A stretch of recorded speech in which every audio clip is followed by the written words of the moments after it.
ഖുർആനെ ശരിക്കും പഠിച്ചാലേ മോൻ ഒരാളെയും പേടി ഉണ്ടാവില്ല ഈ ദുനിയാവില്.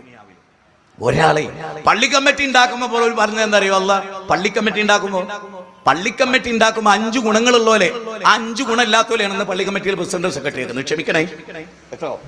ഏത് പ്രസ്ഥാനത്തിന്റെ പള്ളി എടുത്തു നോക്കിയാലും ഈ 5 ഗുണം ഖുർആൻ നോക്കിയിട്ടൊന്നല്ല പ്രസിഡന്റ് സെക്രട്ടറി ആക്കണത്. ഏതാ?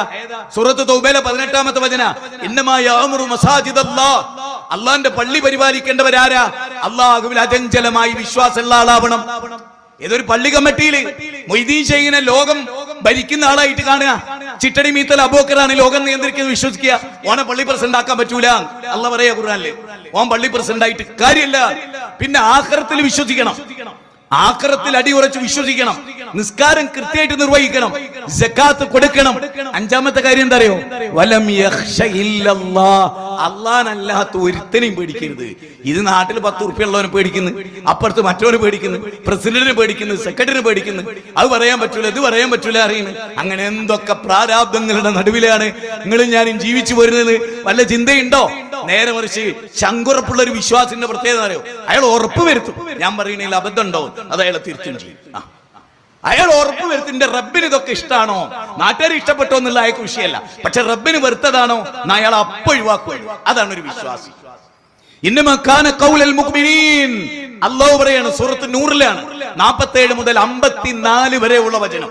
ഞാൻ ഇങ്ങനെ പറയുന്നതിനെ നിങ്ങൾക്ക് പഠിക്കാനാണ്, നിങ്ങൾ എടുത്തു നോക്കിയാൽ മതി. ഇന്നമാ കാന ഖൗലൽ മുഅ്മിനീൻ ഇദാ ദുഉ ഇലല്ലാഹി വറസൂലിഹി ലിയഹ്കുമ ബൈനഹും, ഒരു സത്യവിശ്വാസിയെ അല്ലാഹു റസൂലും വിളിക്കുകയാണ്. ഏതിലേക്ക്?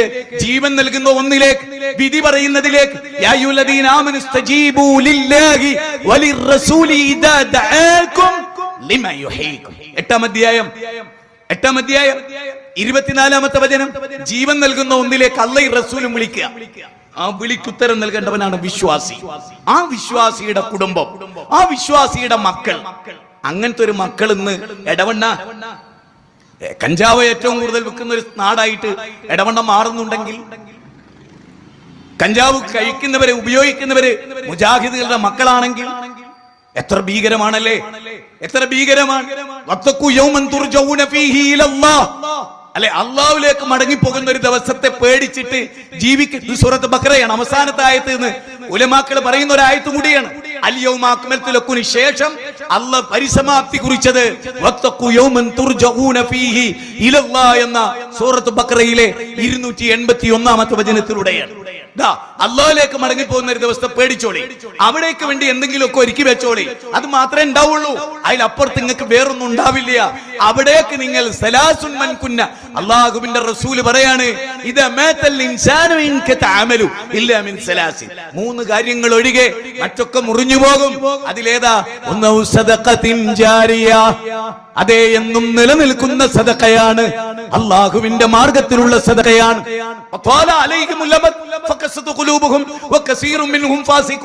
കാലത്തിന്റെ ദൈർഘ്യം അവരുടെ കൽബ് ഘടിപ്പിച്ചു കളഞ്ഞു. 50-ാം അധ്യായം സൂറത്തെ ഹദീദ് 16-ാമത്തെ വചന അല്ലാഹു ചോദിക്കുന്നു, വലാ തഖൂനു കല്ലദീന ഊതുൽ കിതാബ മിൻ ഖബൽ, ഇസ്രായേലിനെ പോലെ, ആ അമേരിക്കയെ പോലെ, ആ ബ്രിട്ടനെ പോലെ നിങ്ങൾക്ക് ആകാതിരിക്കാനും സമയമായില്ലേ? അല്ലെ, ഫുളൈൽ ഇബ്നു ഇയാദിന്റെ കൽബിനെ പിടിച്ചൊലച്ച ഖുർആനിക വചന. എല്ലാ തമ്മാടിത്തും ഒഴിവാക്കി നല്ല മനുഷ്യനാകാൻ ഫുളൈൽ ഇബ്നു ഇയാദിനെ പ്രേരിപ്പിച്ച ഖുർആനിക വചനം ലഭിച്ചിരിക്കാൻ വേണ്ടി അപ്പുറത്തെ ആൾമറയിലേക്ക് ചാടി കയറിയതാ. ഒരു കാലം അപ്പുറത്തും ഒരു കാലം ഇപ്പുറത്തും. അങ്ങനെ ജീവിച്ചെടുത്തുനിന്ന് മാറ്റണ്ടായത് അലം യനില്ലദീന ആമനൂ അൻ തഖ്ശാ ഖുലൂബുഹും ലിദിക്രില്ലാഹ് വമാ നസല മിനൽ ഹഖ് വലാ യകൂനു കല്ലദീന ഊതുൽ കിതാബ മിൻ ഖബൽ ഫതാല അലൈഹിമുൽ അമദ് ഫഖസത ഖുലൂബുഹും വകസീറും മിൻഹും ഫാസിഖൂൻ. പഠിച്ചു നോക്കാൻ. ഞാൻ ഇവിടെ ഇരിക്കുന്ന നമ്മുടെ ഒരു ടൗണിലെ അവസാനിക്കുന്നത് അതെനിക്ക് വിഷയമല്ല. നിങ്ങൾ എന്റെ മുമ്പിൽ ഇരിക്കുന്നവര് പരലോകം ആഗ്രഹിക്കുന്നവരാണെങ്കിൽ ഞാൻ അതിനെയാണ് ഫോക്കസ് ചെയ്യുന്നത്. ഏത് ടൈപ്പ് പ്രസംഗവും നമുക്ക് നടത്താം. റഹ്മാനായ റബ്ബിനൊക്കെ ഉള്ള തൗഫീഖ് വിശ്വത്തിന് നൽകിയിട്ടുണ്ട്. ഏത് വിശ്വാസക്കാരെയും ഗണ്ഡിക്കാൻ പോകുന്ന ഇൽമുള്ളവർ പടച്ചോന്റെ തൗഫീഖ് കൊണ്ട് വിശ്വത്തിലുണ്ട്. ഇതിലൊന്നും നമുക്കൊരു കുഴപ്പമില്ല. നമ്മളുടെ ദൗത്യം ഇത് തന്നെയാണ്. പബ്ലിക്കിൽ വന്ന് പറയാ, ജനങ്ങളോട് പറയാ, സ്വന്തം സമുദായത്തെ ശുദ്ധീകരിക്കുക.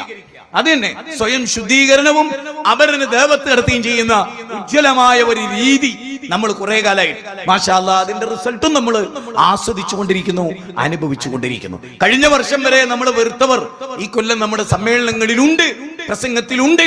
നിങ്ങൾ വെക്കണമെന്ന് പറയുന്നുണ്ട്. 1000 രൂപ ഞാൻ തരുമെന്ന് പറയുന്നുണ്ട്. ഞാൻ മറ്റേ പ്രസ്ഥാനത്തിലാട്ടോ, എന്നാലും ഞാൻ തരും നിങ്ങൾക്ക്. കാരണം നിങ്ങളെ ദേവത്തെടുത്തുന്നുള്ളൂ, എല്ലാവർക്കും ബോധ്യപ്പെട്ടിട്ടുണ്ട്. അതുകൊണ്ട് തന്നെ ഈ ഇരിക്കുന്ന നിങ്ങളോടൊക്കെ എനിക്ക് പറയാനുള്ള സ്വന്തം ജീവിതത്തിൽ ടോർച്ച് അടിച്ചു നോക്കാൻ ഇന്നത്തെ വിഷയം നമുക്ക് അതിലേന് ഓരോ പോയിന്റ് പറഞ്ഞു പോകാൻ. പരലോകത്ത് വിലപിക്കുന്ന ഒരു രംഗം ആദ്യമായി ശിർക്കിന്റെ കാര്യത്തിലാണ്. ആദ്യത്തെ വിലാപം പരലോകത്ത് ശിർക്കിന്റെ കാര്യത്തിലാണ്.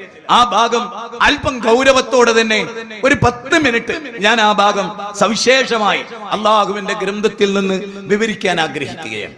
ഖുർആനിന്റെ വചനങ്ങൾ 3 വചനങ്ങൾ ഉദ്ധരിച്ചുകൊണ്ട് ഞാൻ ആ കാര്യം വേറെയും 2 വചനങ്ങൾ ഇതിനോട് ആഡ് ചെയ്ത് ഞാൻ പറയും. എവിടെ ശിർക്ക് ചെയ്ത ആളുകൾ, ഈ ദുനിയാവിൽ പല ന്യായങ്ങളും പറഞ്ഞവർ, അള്ളാഹ് കൊടുത്ത കഴിവെന്ന് തേടിക്കൂടെ, എന്തോ ഓർക്കൊക്കെ അങ്ങനെ ആയാല് ഇന്ന സംഭവങ്ങളൊക്കെ അതല്ലേ തെളിയിക്കണത് എന്നൊക്കെ പറഞ്ഞിട്ട് ആരാ ആകാശം നിയന്ത്രിക്കണത്? അത് സീമടൂരാണ്.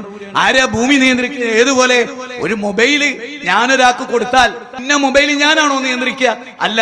അതുപോലെ അള്ള എല്ലാ അധികാരവും CM മടവൂരിനെ ഏൽപ്പിച്ച് അള്ള ഒരു മൂലയിൽ ഇരിക്കുകയാണെന്ന് പച്ച മലയാളത്തിൽ ചില ഇബിലീസുകൾ ലോകത്ത് വന്നിട്ട് പ്രസംഗിക്കുകയാണ്. ഇത് ഞാൻ പറഞ്ഞ പദമല്ലോ, ദജ്ജാലുകൾ എന്നാണ് റസൂൽ അവരെ പറ്റി പറഞ്ഞത്. യകൂനു ഫീ ആഖിരി സമാനി ദജ്ജാലൂന കദ്ദാബൂന യഅതൂനകും മിനൽ അഹാദീസി ബിമാ ലം തസ്മഅ അൻതും വലാ ആബാഉകും. അല്ലേ? സത്യത്തിൽ ഈ 4 കൊല്ലം ഞാൻ വെറുതെ പറയില്ല, കോവിഡാനന്തരം 4 കൊല്ലവും ലോകത്ത് നമ്മൾ കേരളത്തിൽ മുസ്ലിം പണ്ഡിതന്മാരുടെ നാവിലൂടെ കേട്ട പോലെ ഒരു ശിർക്കും കുഫറും ഈ 4 കൊല്ലത്തിനു മുമ്പ് നമ്മൾ കേട്ടിട്ടേയില്ല. അല്ലേ? നമ്മൾ കേട്ടിരുന്നോ? ഏതെങ്കിലും ഒരു കാലത്ത് നമ്മൾ കേട്ടിരുന്നോ? അത്ര വിരോധാഭാസമുള്ള പടച്ചോനിൽ നിന്ന് പടപ്പുകളെ അകറ്റുന്ന ഒരു കാര്യം നമ്മൾ കണ്ടുകൊണ്ടിരുന്നത് അതാണ്. അതുകൊണ്ട് തന്നെ ശിർക്കിൽ നിന്നുള്ള മോചനം, ആ ശിർക്കിലാണോ എങ്കിൽ വിലപിക്കേണ്ടി വരും, ദുഃഖിക്കേണ്ടി വരും, കരയേണ്ടി വരും, ഗദ്ഗദകണ്ഠനാകേണ്ടി വരും. ജീവിച്ച കാലത്ത് പള്ളി പ്രസിഡന്റ് ആയിരുന്നു, സമ്മേളനത്തിലെ വലിയ ആളായിരുന്നു, വലിയ തങ്ങളായിരുന്നു, വലിയ ഹോജയായിരുന്നു. അള്ളാഹുവിന്റെ റസൂലിന്റെ പേരിൽ പോലും കള്ളം പറഞ്ഞവരാണ്. നാളെയുടെ കാര്യം അറിയുന്ന ആളാണ്. അള്ളാന്റെ റസൂലിന് കുട്ടികൾ പാടിയപ്പോ നബി എതിർത്തില്ല എന്ന് പറയാണ് ജിബ്രീ മുത്തുക്കോയ തങ്ങള്. അള്ളാഹു അയാൾ എങ്ങനെ കൈകാര്യം ചെയ്യും? കാത്തിരുന്ന് കാണേണ്ട പടച്ചോൻ പുറത്തു കൊടുക്കും, ഒരു സംശയമില്ല. കാരണം അള്ളന്നെ പറയുന്നുണ്ട് ശിർക്ക് പറ്റി സാരില്ല, പുറക്കലിനെ തേടിക്കോ, എന്നിട്ട് ഒരിക്കലും ചെയ്യാതിരുന്നോ. അങ്ങനെ ചെയ്യാതിരുന്നാലോ ഫൗലായിക യുബദ്ദിലുല്ലാഹു സയ്യിആതിഹിം ഹസനാത് വകാനല്ലാഹു ഗഫൂറർ റഹീമ. എവിടെ അത് പറയണറിയോ? 25-ാം അധ്യായം 68, 69, 70 അതിൽ പറയുന്നത് വല്ലദീന ലാ യദ്ഊന മഅല്ലാഹി ഇലാഹൻ ആഖർ. അല്ലാത്തവരോട് വിളിച്ചു പ്രാർത്ഥിക്കാത്തവർ, ശിർക്ക് ചെയ്യാത്തവർ, വ്യഭിചരിക്കാത്തവർ, കൊലപാതകം ചെയ്യാത്തവർ, അന്യായമായി കൊല്ലാത്തവർ, ഇനി അങ്ങനെ ചെയ്താലോ അവർ ശിക്ഷ വാങ്ങേണ്ടി വരും. പക്ഷേ പശ്ചാത്തപിച്ച് മടങ്ങിയാൽ അവരുടെ തൗബ സ്വീകരിക്കുന്നു മാത്രമല്ല അല്ലാഹു പറഞ്ഞു, അവരുടെ പാപങ്ങൾ മുഴുവനും മായ്ച്ചു കളയും, പകരം നമുക്ക് പുണ്യം രേഖപ്പെടുത്തും. നേരെ മറിച്ച് എന്ന് പാടിയപ്പോൾ റസൂൽ എതിർക്കേ ചെയ്ത്, റസൂൽ എതിർത്തില്ല എന്നാണ്. എന്താ? മുന്നിലിരിക്കുന്ന ജനങ്ങൾക്ക് ഒന്നും അറിയില്ല എന്ന് അയാൾക്കറിയാം. അതായത് ജിബ്രീ മുത്തുക്കോയ തങ്ങളുടെ ഏറ്റവും വലിയ അറിവെന്തറിയോ? എന്റെ മുമ്പിലിരിക്കുന്നവർക്ക് വിവരമില്ല എന്ന വിവരം. സത്യം. ഞാൻ വെറുതെ കാന്തപുരത്തിന്റെ ഏറ്റവും വലിയ ഉറപ്പെന്താ? എന്നെ ചോദ്യം ചെയ്യാൻ ഒരൊറ്റൊരുത്തനും ആ സദസ്സ് നനീക്കൂല, അത്ര പടുജായിലുകളെ എന്റെ മുമ്പിൽ ഇരിക്കൂ എന്ന ഉത്തമ ബോധ്യം. ഞാൻ വെറുതെ പറയുന്നത്, നിങ്ങളാരും വിഷമിക്കാൻ വേണ്ടിയോ അവരെ തരംതാത്താൻ വേണ്ടിയോ പറയുന്നത്. വല്ലാഹി ഞാൻ നിങ്ങളോട് പറയുന്നു, എന്റെ മുമ്പിലിരിക്കുന്നവർക്ക് ഒരു വിവരം. നേരെ മറിച്ച് ഈ സദസ്സിൽ എനിക്ക് പേടിയാ, എനിക്ക് നിങ്ങളെ സദസ്യരെ ഈ വേദിയിൽ ഇരിക്കുന്നവരെക്കാൾ പേടിയാ. എന്താ അങ്ങനെ പേടിക്കാൻ കാരണം അറിയോ? ഞാൻ പറഞ്ഞുതരാം. അബൂക്കർ സൽഫിനോട് പിണങ്ങൂലെന്ന് ഞാൻ വിചാരിക്കാം. അബൂക്കർ സൽഫിന്റെ പ്രസംഗം ചിലപ്പോൾ ഞാൻ കേൾക്കൂല, എന്റെ പ്രസംഗം ചിലപ്പോൾ മൂപ്പര് കേൾക്കൂല. പക്ഷെ മൂപ്പരതും എന്റെതും ഹുസൈൻ സൽഫിന്റെതും ആരിസുമിന്റെ എല്ലാത്തും കേൾക്കുന്ന ഇരിക്കും. അപ്പൊ ഏറ്റവും അറിവുള്ള നിങ്ങൾ തന്നെയായിരിക്കും. ഞാൻ വെറുതെ പറയല്ല, നിങ്ങൾ ബേജാറ് വേണ്ട, പച്ച സത്യമാണത്. അതിന് നേരം കിട്ടാത്തതുകൊണ്ടാണ്, ആരോടും വിഷമൊന്നും ഉണ്ടായിട്ടല്ല. ഞാനിത് പറഞ്ഞു തന്നില്ലാന്നറിയ നിങ്ങള്. അത്രയേറെ എല്ലാവരുടെ വിഷമവും കേൾക്കുന്നവരാ നിങ്ങൾ. അതുകൊണ്ട് നിങ്ങളെ മുമ്പിൽ എനിക്കൊക്കെ പേടിയാണെന്ത് എന്തെങ്കിലും ഒരു ബടായി പറയാ. നിങ്ങൾ എന്നോട് അപ്പൊ തന്നെ പറയാം അങ്ങനെ അല്ലേല മൗലവി. പക്ഷെ ആ പേടി അവർക്കില്ല. കാരണം അവരാരും ചോദ്യം ചെയ്യില്ല. കയ്യുമുത്തിയും കാലുമുത്തിയും കെട്ടിപ്പിടിച്ചും സുജൂദ് ചെയ്തും റുക്കു ചെയ്തും ഒക്കെ പരിചയം ഉൾക്കുള്ളൂ. അതുകൊണ്ട് തന്നെ അങ്ങനെയുള്ളടത്ത് ചോദ്യം ഉണ്ടാവില്ലല്ലോ. ഉണ്ടോ? ഇല്ല. ഇബാദത്ത് ചെയ്യണം. ഇത്തരം നേതാക്കന്മാരെ ഇബാദത്ത് ചെയ്യണം. അവിടെ ചോദ്യം ഉണ്ടാവില്ല.